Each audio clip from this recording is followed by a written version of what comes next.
Sacrifice is something that's hard for most of us. Whether it be sacrificing of your time, your diet, or even your pride, it's sometimes hard to deny that fleshly desire that we have. But in Romans 12, we see Paul tell us to present our bodies as living sacrifices. Well, what does that mean? In all things, we must submit to Christ and His leading. There's no part of our lives that He does not own if we are His. This is the big hang-up for most people in submitting to Jesus and walking with Christ.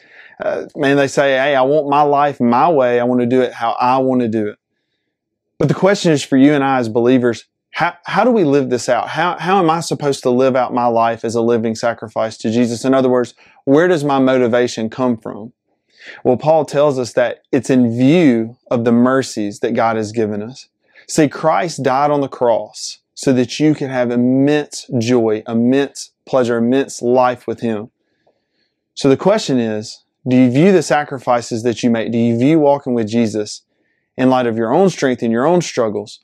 Are you looking ahead, as Hebrews would tell us, to the author and finisher of our faith, to Jesus Christ, and the work that He did, not only in dying on the cross, but rising from the grave, so that you would have new life and walk with Him? I pray that that would be a reality in your life, and that you would look to Jesus. Change begins in you. The Change Begins in You is brought to you in part by Piggly Wiggly of Collinsville, Patrick Allen Companies, Mitchell Tire and Wrecker in Collinsville, and Mowdy Cabinetry.